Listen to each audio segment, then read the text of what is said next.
I drive to her apartment, and she has two windows beside her door.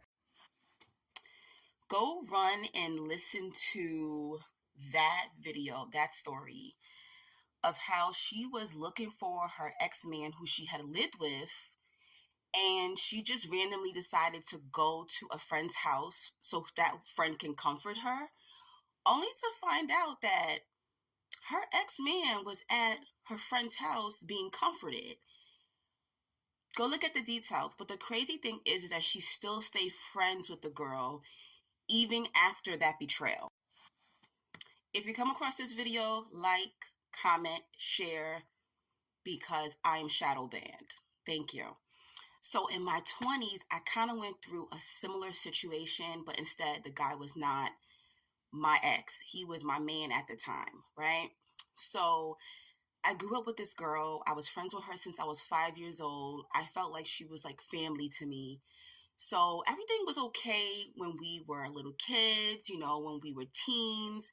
But there was something about when we hit around 19, 20, her energy towards me changed, right? And I did not know the signs of jealousy back then.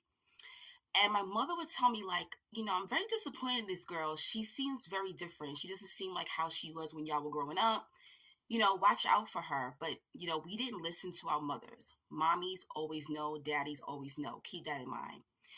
So she told me she was dating this guy and how he had a car. Like, having a car in New York was like a big thing back then. Dating a guy who had a car was like a big thing. And I was like, okay, girl, whatever, you got you a man now. He got a car, he got a job and all that. And she sounded like she was really into this guy. I meet the guy, he's cool or whatever.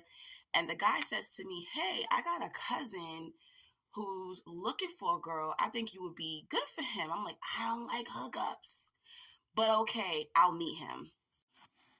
So I meet the cousin. The cousin is like so into me. We start dating. And funny enough, the guy proposes to me in 3 months. Also, what I find out, and she finds out, is that the car that her man was driving was actually my man's car. He was basically using his car whenever he was at work, to pick up chicks, right? So she was devastated, like, oh my goodness, she always gets the good ones, kind of like when that Coming to America stuff, right? So we all four hang out, we're all close and stuff like that. So that's how she has access to my man. I just wanted to give you a backstory, right? So one day I'm home, my man calls me, he's off of work that day, and he's like, babe. And I'm like, what's up? He's like, your girl is on my front steps, knocking on my front door. And I said, what are you talking about? He's like, my cousin is not home.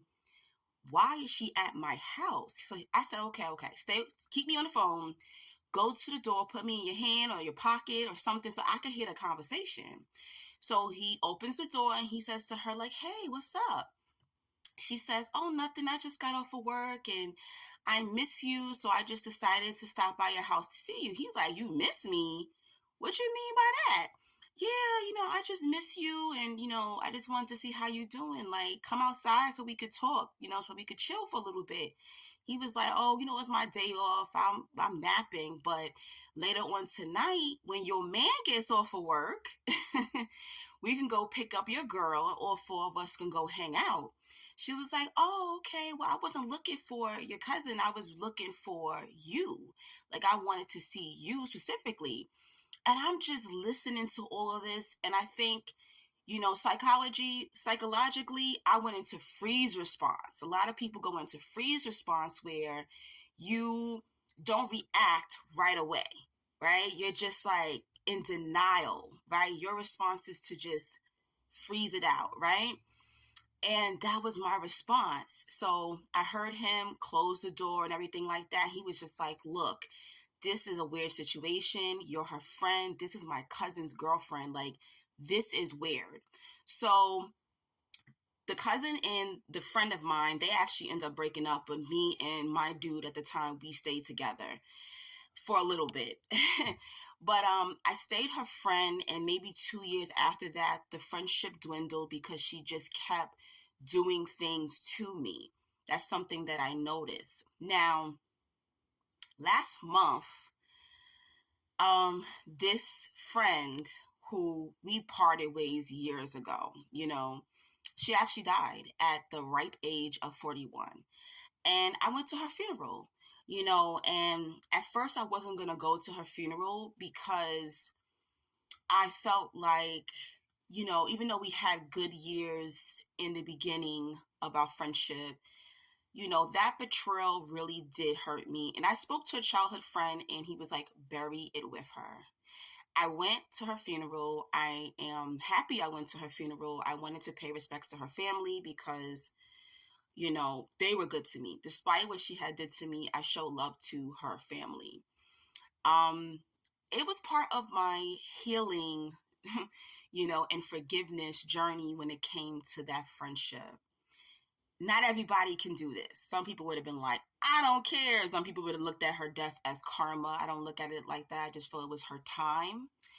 Um, but I'll say this. If I can go back, I would have cut the friendship off immediately. You cannot be friends with people you cannot trust your life with. You cannot trust your children around. You cannot trust your money around them. You cannot trust your man or your woman around them. You can't trust them. Don't fall into that freeze response. Don't hold on to how long you've known that person because that person's going to keep showing you over and over who they really are. Let go.